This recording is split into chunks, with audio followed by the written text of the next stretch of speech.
우리는 언제 사티아나 델라가 나오나, 우리는 언제 리사수가 나오나, 나올 수 있을까요? 20대 후반에 넘어와서도 미국의 교육 시스템은 다 거쳤어요. 미국 컬처와 인맥을 쌓기 시작해야 되고 네트워크를 소개해주는 투자 커뮤니티나 이민계 커뮤니티가 있죠. 우리나라도 미국에 정착한 젊은 세대들이 꽤 많고요. 그런 커뮤니티가 생기면 당연히 다음 단계의 일들이 벌어지죠. 불과 몇 년 전만 해도 실리콘밸리 오실 필요 없다 말린 때가 있었어요. 항상 격동의 변곡점에서는 미국이 가장 큰 시장이에요. 미국 시장은 다시 또 올 때가 됐다.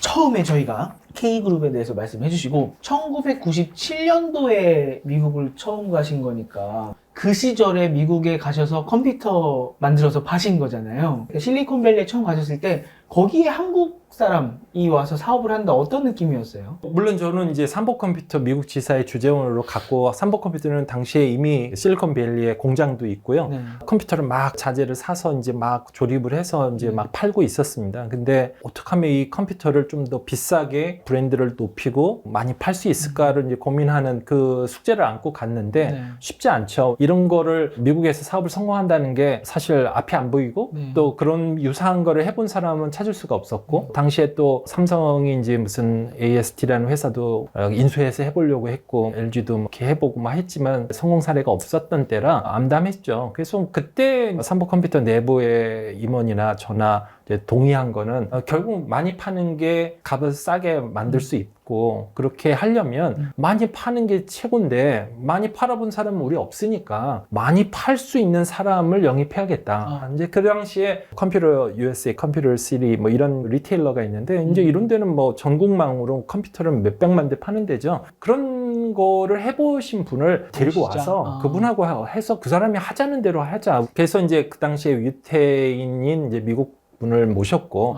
그분과 저가 이제 둘이서 시작을 해서 순식간에 2년 만에 1조 원 매출을 하면서 100만 대 이상, 당시 한국에 3만 대, 5만 대 팔던 시대였거든요. 100만 대니까 뭐 공장이랑 공장은 풀가동했고요. 하루도 쉬는 날이 없었고 24시간 3교대로 막 생산을 했었으니까요. 그랬는데 그 배경은 해본 사람은 알더라고요. 아, 이걸 어떻게 해야 믿고 팔 수 있는지. 어찌됐든 그 경험을 살려서 어떤 걸 하고 싶으면 그걸 해본 사람을 찾는 게 가장 중요한데, 안타깝게도 우리가 그런 거를 찾기도 어렵고, 또 제가 대학교를 거기서 나온 것도 아니고 또 영어를 그렇게 잘하는 것도 아니다 보니까 이런 거를 잘 할 수 있는 모임이 있어야겠다 해서 네. 이제 그게 자연스럽게 K그룹이라는 어떤 걸로 연결도 됐고, 결국에는 그런 식으로 해본 사람의 말을 최대한도로 우리가 따라 해봤을 때 성공 가능성이 높다는 걸 배웠죠. K그룹을 처음 만드실 때는 뭐 20 몇 분 정도 라고 들었는데, 시작하신 것도 이미 미국을 가시고 나서 한 10년 정도 이후인 거잖아요. 예. 처음 가셨을 때는 실리콘밸리가 정말 그 하드웨어 만들던 곳인가요?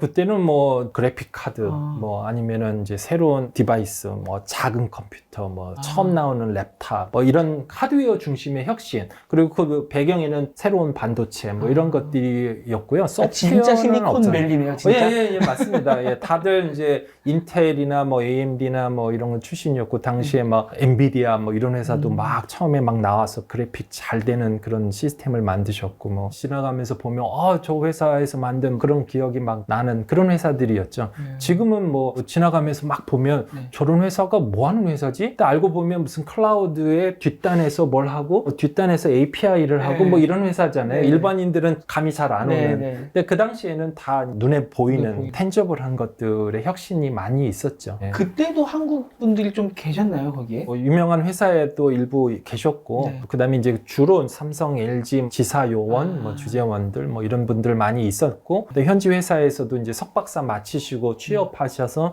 영주권 얻기 위해서 취직하신 분부터 거기서 원래 태어나셔서 거기서 일하시는 분들 뭐 있었죠. 근데 각자 그냥 살기 바빴고 창업이나 뭐 어떤 거는 좀 여유가 없었던 때였죠. 근데 당시에 뭐 그런 차원에서 보면 이제 창업을 한다는 거는 굉장히 드문 경우였음을 저는 기억하고 있습니다. 근데 그런 창업을 뭐 도와주거나 멘토링을 해줄 수 있는 그런 분들 찾기가 되게 어려웠고요. VC들한테 가서 뭘 만나고 어떻게 해야 되고 뭐 이런 것들은 정말 개인의 능력으로 어떻게 운이 좋아서 친척 중에 그런 걸 해본 사람이 있으면 모를까. 거의 힘들죠. 황성현 대표님이 나오셔서 말씀을 해주신 내용이 송 대표님이 다른 데 인터뷰하신 내용이랑 조금 비슷한 결이 있더라고요. 한국인의 이제 수줍은 성격이 이 리더 그룹으로 가기 좀 힘든 이유 중에 하나다라는 걸 예전에 인터뷰에서 대표님이 말씀해 주신 적이 있더라고요. 근데 그 과거에 우리 한국인 그 IT 종사자분들이랑 이제 MZ 세대는 또 다르다라고 하잖아요. 확실히 좀 달라졌나요? 그냥 많이 다른 것 같아요. 그러니까 저희 때 세대는 뭔가를 얘기하고 나설 때는 굉장히 조심스럽잖아요. 내가 이건 제대로 알고나 얘기하는 걸까? 그래서 이제 사실은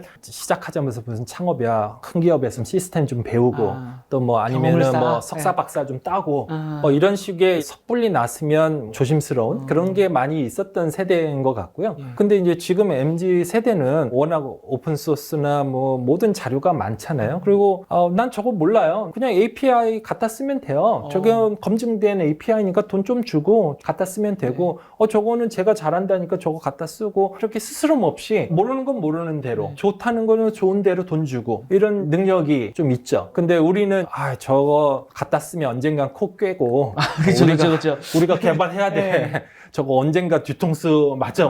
끌려간다 그러다가. 그 쓰디쓴 어떤 그런 경험들이 계속 새록새록 나오고 우리는 또 실패의 경험이 꽤 많죠. 좀 해볼만 하면 IMF 터졌고 선배들이 잘리고 뭐가 안 되고 뭐 이런 것들을 많이 보고 하면서 굉장히 조심스럽고 움츠리는 세대인데 지금 MZ 세대는 느낌상 스마트폰 잘하면서 겪어보고 하고 싶은 거 다 디지털로 다 해봤고 시작해서 뭐 그전에 이미 영어나 이런 것들도 굉장히 좀 익숙해지고 그 외국 사람 만나도 그냥 뭐 얼굴색하고 머리색이 다르는 것 뿐이지 뭐 우리 때만 해도 미국 애가 말 걸면 야 고맙다 이런 친구 있어 뭐 이러면서 하고 또 뭐 유난히 더 잘해주고 약간 그런 마인드가 좀 있고 하잖아요. 근데 콜라보레이션이라는 건 사실 동등해야 되고 그래서 이제 MZ 세대는 야 나는 이런 거 하는데 이런 거 잘하는데 너는 이거 한다며 같이 해볼래? 뭐 이런 마인드가 확실히 오픈되어 있는 것 같고요. 그리고 뭐 아까 말씀드렸듯이 성공한 거를 답습해도 이게 될까 말까 하잖아요. 실패한 사람 얘기 한 10번 들어서 그걸 피해보려는 노력보다는 성공한 사람 한두 번 얘기 듣고 그걸 닮아가려는 노력이 저는 더 낫다고 봐요. 근데 문제는 성공한 사람 한두 명 찾기가 어려운 그렇죠. 시대가 있었고 지금은 이제 찾을 수 있잖아요. 요즘 세대는 얘기해보고 내가 몰랐던 거 있으면 또 받고 뭐 이렇게 하고 있죠. 예전에 비해서 특히 실리콘밸리 대기업들 엄청 빅테크 그룹들이 많으니까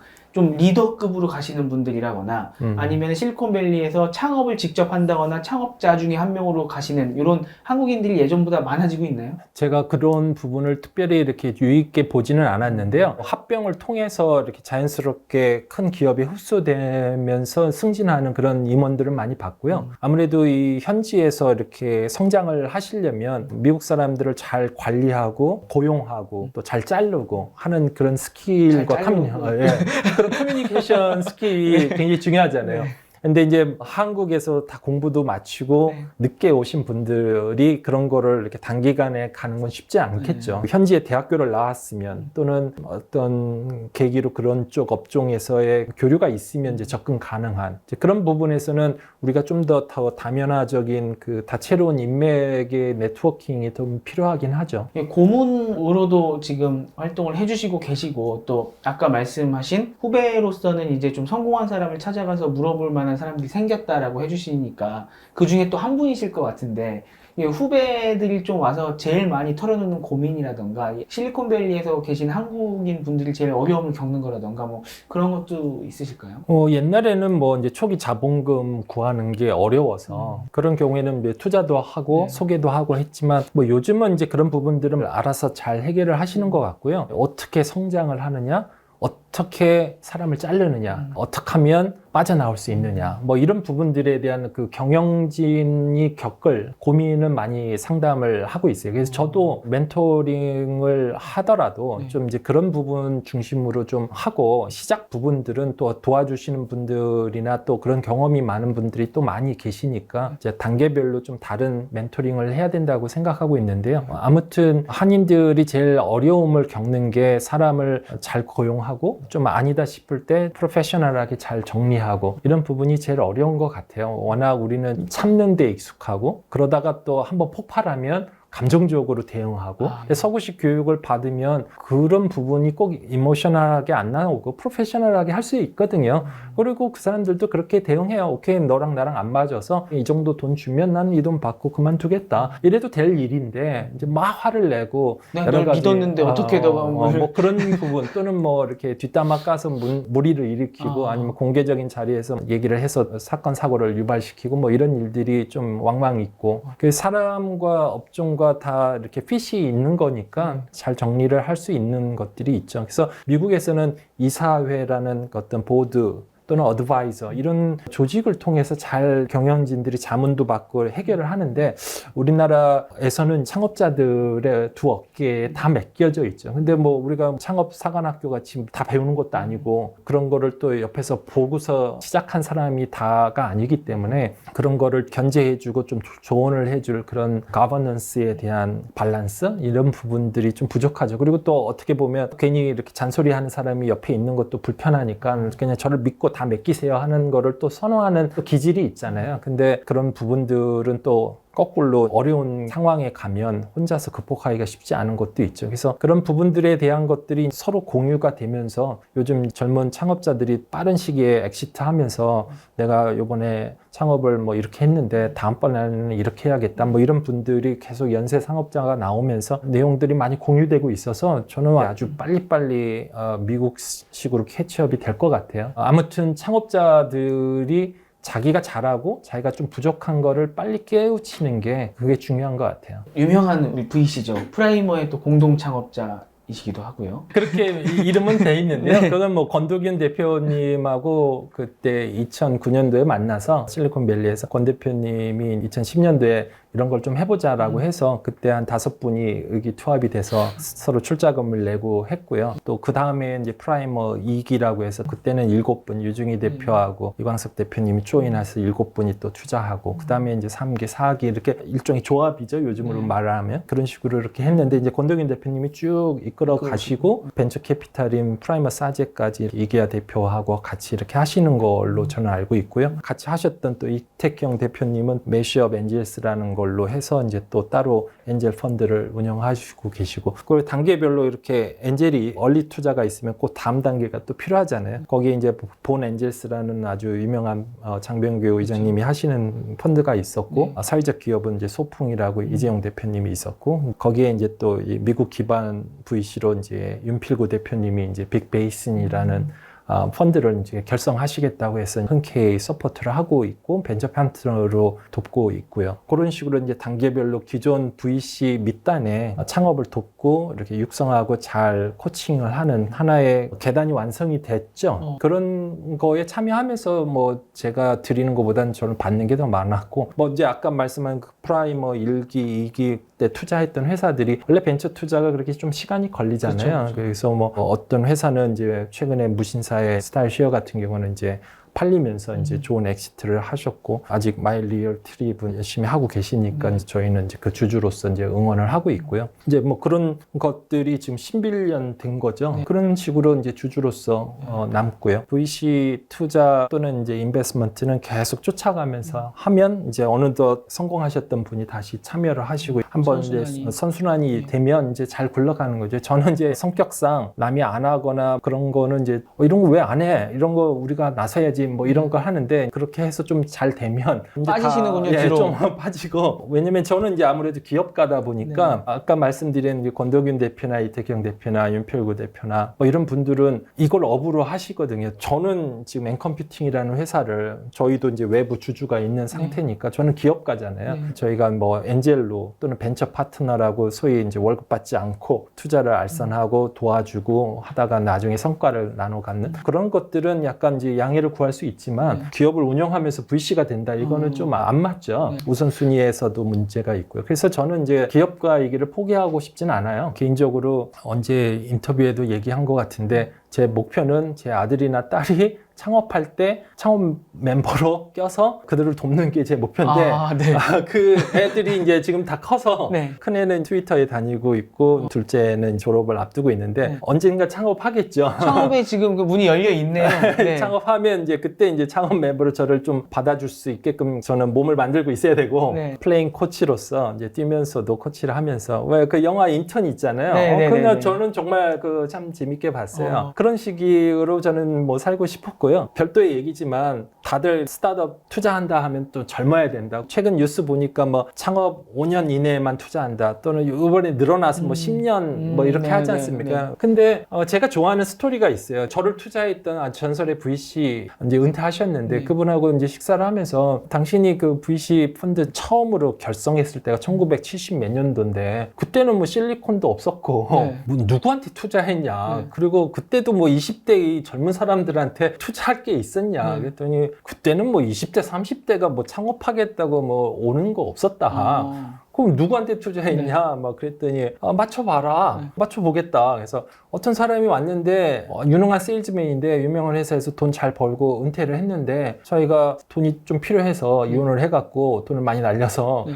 와이너리 사업을 하겠다. 네. 그래서 자기 와이너리는 나파밸리가 아닌 남가주의 샌디에고 쪽에 값싼 땅을 활용해서 대량 생산을 하고 네. 맛을 잘 내서 브랜드를 세워서 막 하는데 뭐 나파밸리도 아닌 곳에서 와인을 한다고 막 했는데 그래도 성공하면 좀 돈을 벌 것 같아서 투자를 했다는 거예요. 그랬는데 뭐 엘리자베스 여왕이 레이건 뭐 대통령 만나러 왔을 때 그때 국빈주로 영업을 잘해서 이제 채택이 돼서 그래서 그 와인 값이 그냥 폭등을 했습니다. 그래서 그 회사가 이제 엑시트를 했어요. 네. 그래서 그 당시에 큰 돈을 좀 모았어요. 네. 그때 당시에는 벤처 투자가 그거 했나 봐요. 그랬다가 이 사람이 한 2살 64살 또 왔대요. 네. 그래서 그분이 왜 또 왔냐? 네. 그 돈 많이 벌었는데 네. 또 이혼을 해서 또 돈을 날려서 그래서 요번에 하나 또 시작했다. 그래서 이거는 뭐냐? 네. 그랬더니 내가 골프를 배웠는데 네. 이거 왜 이렇게 나무 끄트머리로 네. 잘 안 맞게 그렇게 만드는지 모르겠다. 내 딸 이름을 붙여갖고 이따만하게 네. 쇳덩어리로 만들었는데 이거 하니까 잘 나가는데 나 네. 이걸로 키우겠다.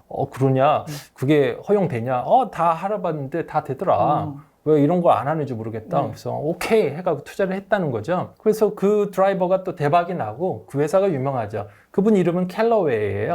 그래서 네. 캘러웨이 와인이라는 게 있고요. 네. 캘러웨이 골프 상장된 기업이죠. 그분은 54세에 첫 창업을 네, 했고 네. 64세에 골프 그거를 또 했어요. 두 번에 이혼하시고.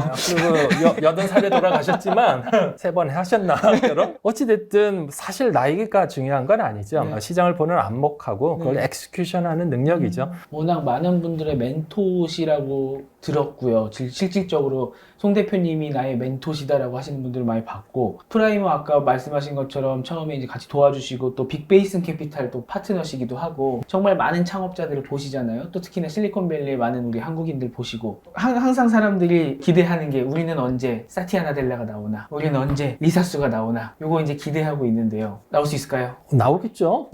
근데 우리가 좀 그분들을 이렇게 분석을 해보면 네. 그분들은 스티브 잡스나 뭐 이런 분들은 이제 이민계 엄마 아빠 뭐 이런 분들의 자식으로 미국 사람이잖아요. 그러니까 그런 분들이 성공하는 거는 미국 시스템에서 가능한 일이었고 이제 이분들이 대단하다라고 생각하는 건 대학교까지 그 인도에서 나오거나 네. 대만에서 나오거나 뭐 그랬던 분들이에요. 그런 분들이 최근에 트위터 대표이사 되신 분도 20몇 살까지 그 인도에 박사하고 왔을 뿐이고 그런 분들이 됐다는 거는 문화와 어떤 것들을 빨리 습득하고 현지화에 빨리 이렇게 돼 있죠. 상하 좌우 이런 커뮤니케이션 스킬이 굉장히 높은 거죠. 분명히 뭐 20대 후반에 넘어와서도 그러나 미국의 교육 시스템은 다 거쳤어요. 하나도 안 나오지는 않으셨어요. 유명한 대학교 대학교를 다니죠. 나오든지 대학원을 나오든지 그래서 이제 그런 부분을 통해서 미국 컬처와 인맥을 쌓기 시작해야 되고 또 그런 부분의 네트워크를 소개해 주는 투자 커뮤니티나 이민계 커뮤니티가 있죠. 우리나라도 이제 벌써 미국에 정착한 젊은 세대들이 꽤 많고요. 제가 살고 있는 팔라알토나 지방 인근만 봐도 거기서 이제 가정을 이루고 이렇게 정착하는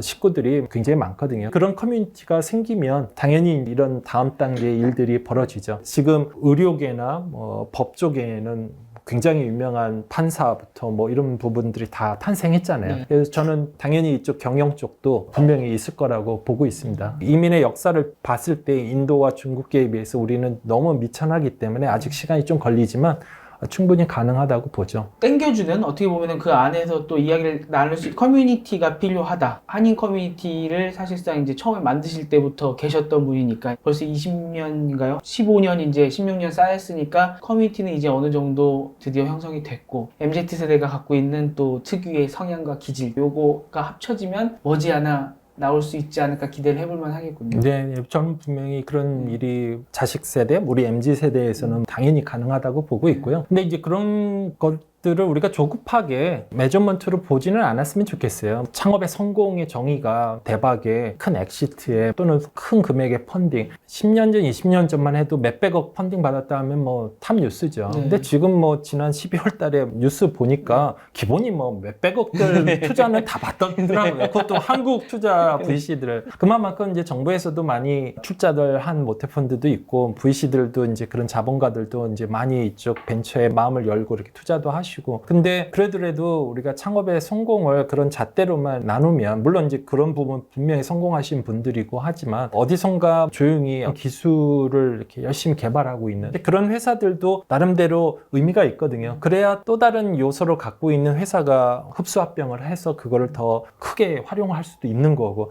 이제 그런 다양한 철학과 다양한 창업의 성공의 어떤 메저먼트를 모두가 좀 획일화되지 않게 갖고 있으면 좋겠어요. 그래야 각자의 있는 위치에서 하는 일들도 되게 마음을 좀 편하게 가질 수 있을 것 같아요. 말씀을 들어보다 보니까 왜 이렇게 대부가 되셨나, 그러니까 이게 아우라가 있고 막 누구를 찍어 누르는 카리스마가 아니라 굉장히 선한 영향력으로 이렇게 후배들을 많이 이끌어 오셨구나라는 그런 느낌을 받게 됐습니다. 밥 사준 것밖에 없고요.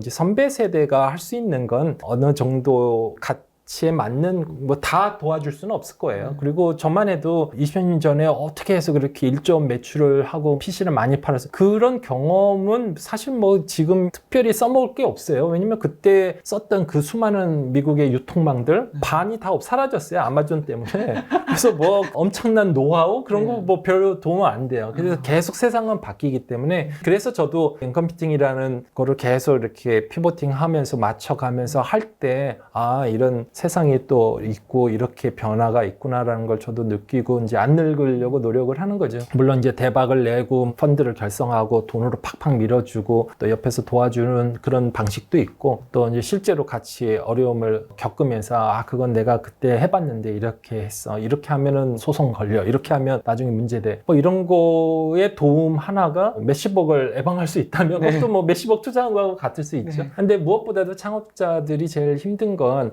외롭다는 거죠. 공동 창업자를 꼭 해라라고 이제 장병규 의장님이 이렇게 얘기하는 거 이유가, 이제 그런 공동 창업자들은 둘이서 그래도 소주라도 마시면서 위로를 할 수 있지만 또 어찌어찌 하다 보면 혼자 남게 된 그런 창업자들도 있고, 그런 분들은 속 사정을 직원들하고 얘기할 수가 없는 상황이 왕왕 있어요. 그러다 보면 이제 멘토가 있으면 참 좋겠고, 그게 또 투자하신 분하고 얘기하기가 껄끄러운 일도 있어요. 예, 뭐 투자자들은 막 이만큼 기대하고 있는데 갑자기 와갖고 뭐 속내를 얘기하면 걱정도 되고 막 그런 것도 있고 해서, 근데 그거는 충분히 극복할 수 있는 슬럼프이기도 하니까 가정의 안사람의 도움을 받든 종교적인 도움을 받든 극복하는 방법이 여러 가지가 있겠지만, 또 선배들한테 멘토를 받으면서 극복할 수도 있고, 또 나이가 꼭 젊어서 창업 안 하고 나이가 들어서 창업하는 거를 저 나이에 또 창업해, 저 나이에 아직까지도 뭘 하네, 이런 부분들이 한국은 되게 좀 심한 것 같은데 미국은 너무 자연스럽거든요. 그런 부분에 대해서도 많이 개방이 됐으면 좋겠고요. 언젠가는 우리나라 VC들도 나이 50 넘어서 60 되는 건 좀 그렇지만 뭐 그런 분들이 와서 나 좀 이런 걸로 창업하겠다고 했을 때 괜히 색안경을 끼고 보지 않고, 그분이 보는 또 레이어는 또 틀린 레이어고 다른 세상이니까 또 그런 것도 투자하고, 이런 세상이 좀 되면 참 다이나믹하게 재밌을 것 같아요. 너무 획일적으로 뭐 이때 이렇게 하고 파이어해서 은퇴하고 즐기고, 사람들이 자꾸 어떤 롤 모델을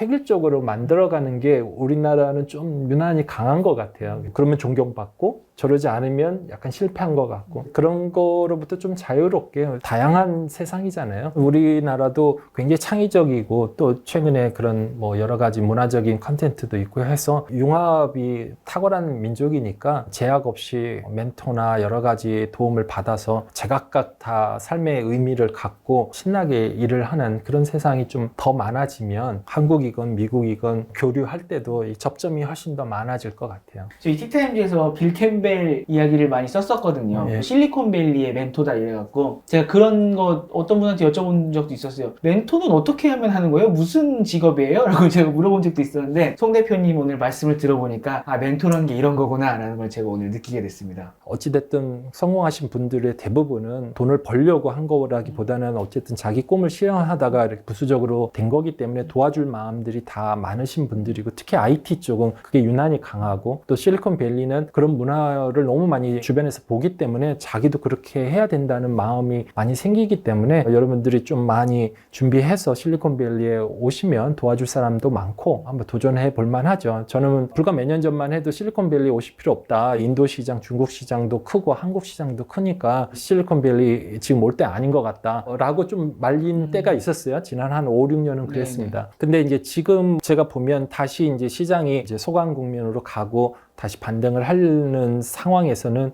제가 볼 때는 이제 항상 격동의 변곡점에서는 미국이 가장 큰 시장이에요. 그래서 저는 미국 시장은 다시 오실 때가 됐다. 올 때가 됐다. 한국에서 투자 많이 받고 오시라. 네. 조언을 이제 시작하고 있습니다. 진짜 잠깐 한국 들어오신 사이에 이렇게 티타임즈 찾아주셔서 너무 감사드리고요. 제가 영광이죠. 저희가 너무 영광이었습니다. 앞으로도 한국에서든 미국에서든 또 모든 후배들을 위해서 이렇게 선한 영향력을 끼쳐주시면 정말 감사드릴 것 같습니다. 저도 뭐 더 분발해서 젊은 후배들하고 같이 경쟁도 할 수 있는 나이에는 들었지만 여전히 말이 통하는 그런 선배가 될 수 있도록 계속 노력하겠습니다. 다음번에 꼭 자녀분이 CEO시고 대표님이 옆에 이제 네, CFO를 해야죠. CFO로서 돈 관리는 제가 해야 됩니다. 그때는 자녀분께서 인터뷰를 해주시고 대표님은 옆쪽에 앉아 계시는 걸로 꼭 한번 저희가 꿈꾸고 있겠습니다. 예. 오늘 정말 긴 시간 감사합니다. 예, 고맙습니다. 감사합니다. 예.